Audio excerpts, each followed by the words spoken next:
Dear children, studied part U socialist Europe and Russian revolution में आपको radical, conservative और liberals के बारे में पढ़ाया था। इसके साथ साथ industrial society and social change के बारे में भी जानकारी दी थी। आज हम उसी के अंतर्गत पुअर एग्रीकल्चर लेबर के बारे में थोड़ी सी जानकारी देंगे, उसके बाद आगे बढ़ेंगे। पुअर एग्रीकल्चर लेबर गरीब कृषि श्रमिक कौन थे, उनकी दशा क्या थी रशियन रिवॉल्यूशन के अंतर्गत समाज में बताया गया था। वहाँ पर रशियन रिवॉल्यूशन में कहते हैं, in this world nature has not made any discrimination with any person.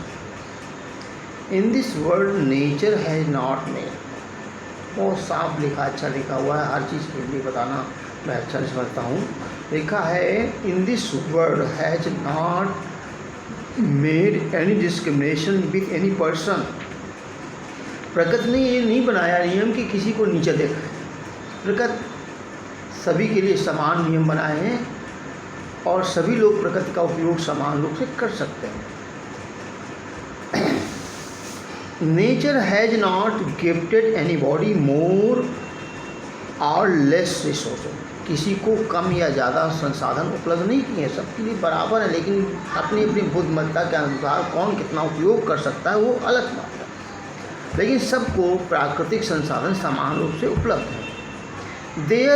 Therefore it is not justifiable that some possess more land and some less. कहते हैं देयर इज नॉट जस्टिफिएबल, ये न्यायपूर्ण नहीं है कि किसी के पास कम भूमि है, किसी के पास ज़्यादा लैंड है, भूमि है या ज़्यादा संसाधन है। दिस इज, कहते हैं दिस इज इल्लीगल, ये गैर कानूनी है।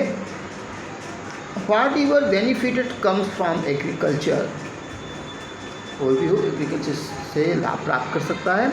I am also share holder, मैं भी इसका सहमत हूँ इस पर। In the from showing the seed and irrigation and caretaking of the crops our labor contribution, साफ लिखा हुआ है। Therefore I hold that we must have our share in the production of crop, in the benefit that comes out it. This can be possible when the traditional ownership of the property is obliged and all the resources are brought under the social control, so that joint social welfare can be taken care of. We need such a change where not one but all are benefited. Only in this form the joint ownership can be successful. Thanks. सभी के लिए भूमि और nature resources संसाधन जितने भी सब समान हैं, कोई भी उपयोग कर सकता है, लेकिन अपनी बुद्धिमत्ता के अनुसार। ये बात सबके लिए बात कही गई है, लेकिन यहाँ पर किसी एक के पास अधिक भूमि हो जाए और किसी के पास बिल्कुल न हो, इस बात का विरोध यहाँ पर प्रकट किया गया है। अब इसके बाद में मीडियम लेवल लैंड ओनर। अब मीडियम लेवल में मध्यम क्वालिटी के किसान कौन थे या स्वामी कौन थे, यहाँ पर और एक बात कही गई है। वहाँ पर भूमि का स्वामित्व सिर्फ एक ही व्यक्ति को देकर के अन्य के साथ अव्यवहार किया गया था, अर्थात सभी को भूमि पर अधिकार नहीं प्राप्त था। तो यदि सभी को भूमि पर अधिकार प्राप्त हो जाए तो ये गरीबी मिट जाएगी। समान रूप से यदि दे दिया जाए तो अपने अपने जो भी थोड़ी भी भूमि हो, मतलब उसमें सबको स्वामित्व का अधिकार मिल जाए तो उसमें अपना मन लगाकर काम करेंगे और अच्छी उपज प्राप्त करेंगे, एक ऐसा कहना है। अब यहाँ पर मीडियम लेवल लैंड ओनर कौन है? All the members present in the meeting. अब यहाँ रेवोल्यूशन के अंतर्गत यहाँ कहते हैं आज सभी मीटिंग प्रेजेंट हैं। कहते हैं माई व्यू यहाँ कर रहे हैं, विचार रख रहे हैं regarding the private ownership of property is that it should not B obliged completely. It is the neither proper nor justifiable that ownership of private property is brought to an end because it will affect the total production. All people will not put in their effort to increase production as they know that they will not get the total benefit. There is one way to deal with this problem, that the land is equally distributed, lest some should have smaller fields and some larger fields. In that case, those who have no agricultural land will also be benefited. All will have land and all will share the profit. The production of the everybody will depend upon this labor and efficiency. बहुत अच्छी बात लिखी गई है। यहाँ कम या अधिक भूमि किसी को लाभ नहीं प्राप्त करा सकती जब तक श्रमिक नहीं होंगे, श्रमिक कार्य नहीं करेंगे। अर्थात पूरी भूमि, कोई भी लैंड या एग्रीकल्चर जो है लेबर पर डिपेंड करती है, तो depend on his labour and efficiency. फिर हाउस ओनर क्या है? All the member present in meeting कहते हैं all people have a right to living in life of liberty. All must have bread, cloth and house which are essential for life. ये आप सभी को मालूम है, हमारी मुख्य 3 आवश्यकताएं हैं, रोटी, कपड़ा और मकान। तो रोटी, कपड़ा, मकान के साथ साथ आपका जीवन भी कैसा होना चाहिए? लिबर्टी, मतलब स्वतंत्र होना चाहिए। तो कहते हैं इस तरह से, but this should not be at the cost of other sides.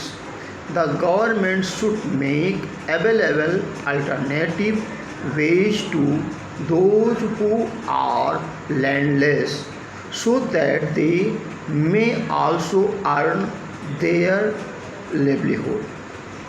We have earned this property by hard labor, and we should not be deprived of their hard-earned assets. Our ancestors earned this land by did not of their labor, and we must have every right over it. अब देखिए, liberty, स्वतंत्रता होनी चाहिए, बात हमने पहले कही थी। लिबर्टी के साथ साथ में हमारे लिए 3 मुख्य आवश्यकताएं हैं, रोटी, कपड़ा और मकान हैं। रोटी, कपड़ा और मकान, रोटी कपड़ा तो हो गया, लेकिन घाव और घर भी ना हो तो फिर और दिक्कत होती है। यहाँ कहते हैं all must have bread, cloth and house which are essential. ये तीनों चीज़ें, but this should not be at the cost other sides. The government should make available alternative ways to those who are landless so that they may also earn their livelihood.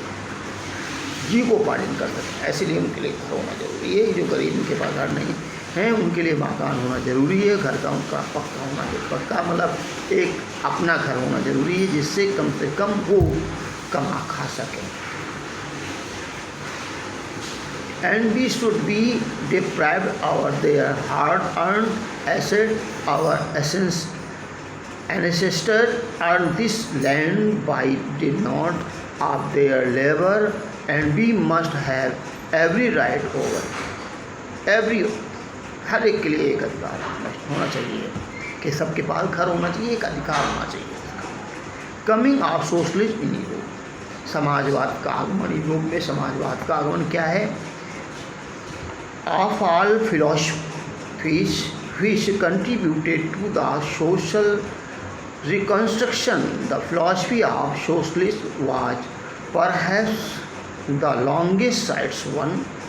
Till the middle of the 19th century, socialism had become a commonly talked about doctrine in Europe. It was drawing the attention of the majority of the people towards itself. The attitude of the socialist क्या था? The socialists were against private property. They did not consider the private ownership proper. They thought that the system of private ownership was a root cause of all problems. The rationale of the socialist was that the rich were concerned only about their own profit. Thought they generated employment to others.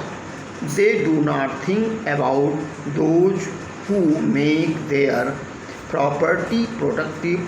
The socialists suggested that the property should not be under the control of the single person.